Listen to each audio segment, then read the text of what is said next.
Hi, welcome back to this second video about vibrato. If you haven't seen the first one, go and check that one out. So now we're going to do some very practical work on air vibrato and finger vibrato. So let's start with air vibrato. So the thing is, normally when we play a long tone, we really want to make sure it's as smooth as a lake on a day without wind. Oh my god, so poetic. So here on YouTube there's already another video by me on how to support your tone, how to make a good tone. Please check that out. So that's an entire video on its own. But once you've got that, so that's your basis,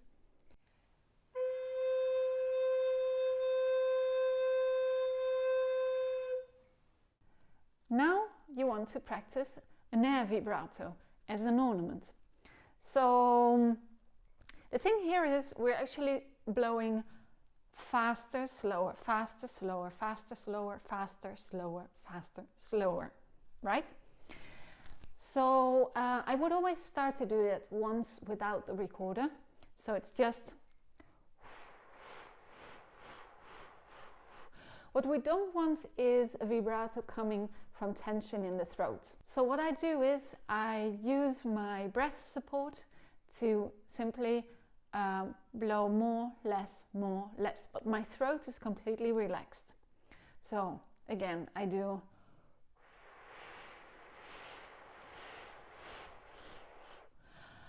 it goes very quickly like this. Okay, let's do that together once. We just do it very rhythmically. We do fast, slow, fast, slow, fast, slow, fast, slow. Okay, there we go. We inhale and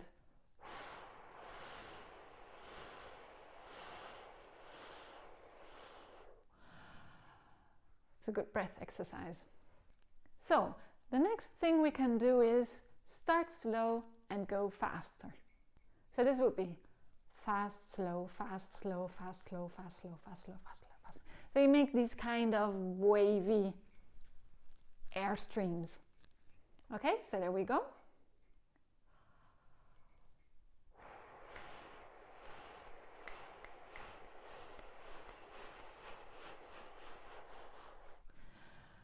Oh. Let's try that one again. That's a nice one. Now I'm trying to indicate it like this. So there we go. Inhale and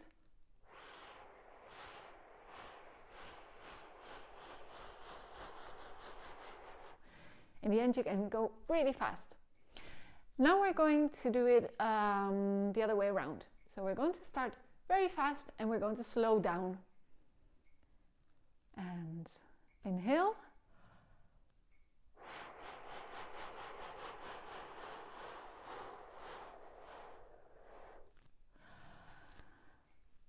Okay, next exercise. We're starting slow, we're going fast, and we're finishing slow again. Inhale.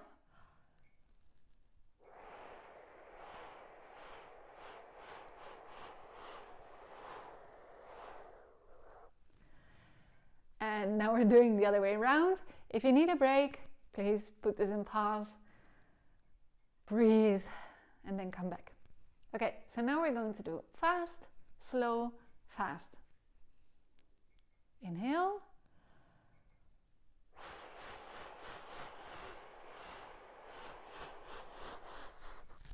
I don't know what my hand looks like, but you get the feeling. So we've got like 4 things, I think four ways of doing it. From slow to fast, from fast to slow, slow, fast, slow, and then fast, slow, fast. Great. Right, and then the 5th way should be just practicing it every time faster. So the thing is, you have to make a distinction between this kind of wavy blowing more or less, more or less, more or less, which is very gentle, and an impulse. An impulse is another thing. What I don't want is that's just blowing and not blowing. But even when we're blowing slower, we're still blowing. So it's... Let's try this once on the recorder. So first we're going from slow to fast. I'm taking a C on the alto recorder.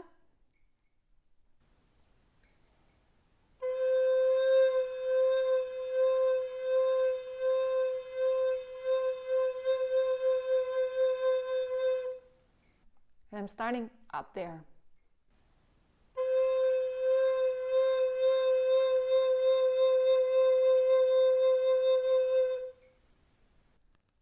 So keep relaxed, that's very important. If you can't go faster, don't force yourself. This comes with time. Your abdominals have to be trained for this and have to understand what they have to do. Now we're doing it the other way around. We're starting fast. This perhaps on the recorder is a bit more difficult, but let's try it.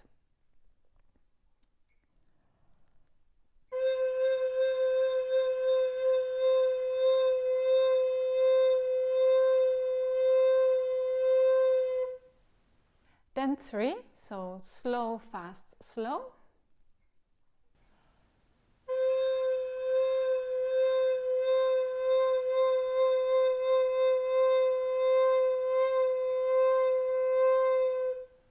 So then slow, fast, slow. I'm going to move the recorder up and down. Don't do that yourself at home. Keep this nice posture. I've got another video on that. But I'm going to do that so you see how fast I go.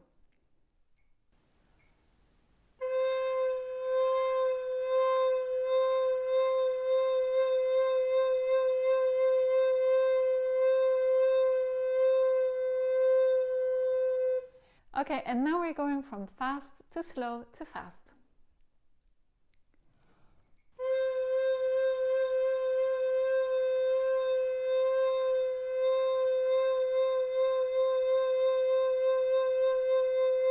It's a good exercise if you know how fast you can go without getting out of control. Okay, now we're going to talk about finger vibrato or flattement, and this works like a trill, but on the edge of the finger hole. So, for example, with an E on the alto recorder, if I played a trill, that would be. But now I do the same thing on the edge.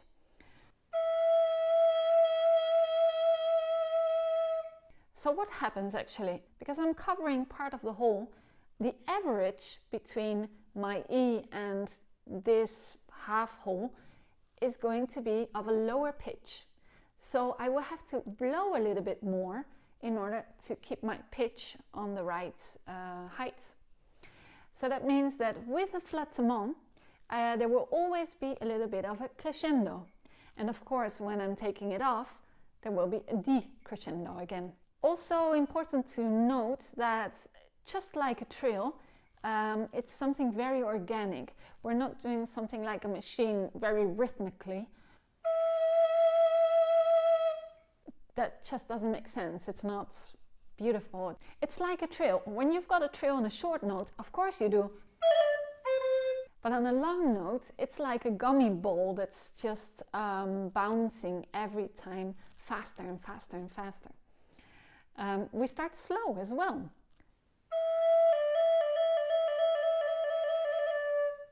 Right? So it's the same with the flattement.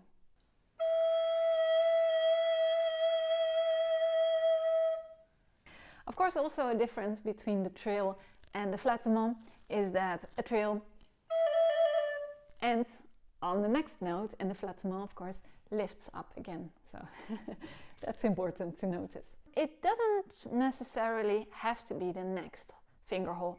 It can also be the next one after that, or even jumping 2 finger holes. Sometimes this gives a little bit more security. For example, in the case of the E, if I use these 2, I'm much more in control.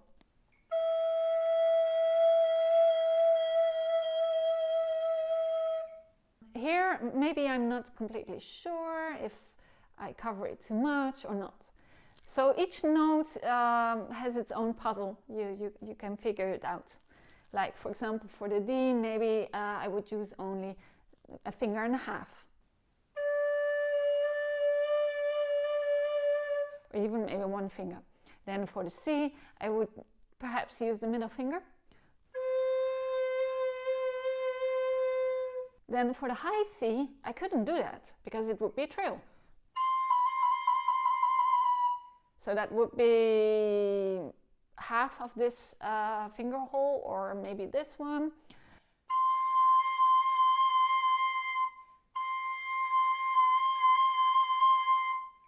So this is something you can figure out by yourself. If you've got a especially French Baroque piece and you've got the score, write down where you would place your flattement and then figure out with which fingers you would do it. So where do we actually do these flattements? On long notes, but especially long notes that have dissonance in their harmonies. So there's this extra sound color and extra intensity. So that's very good. The flattement is excellent for that. So with all of this information, I think we've quite covered the issue of vibrato. In the other video, it was more theoretical and historical and general knowledge that we should have. And then in this video, we've been more practical, which is great. And I hope you liked it. If you did, please give it a thumbs up. That would help me a lot. If you've got any question, doubt, comment below. And subscribe, share this video. And with that, we've really come to the end. So I hope to see you soon again. Bye.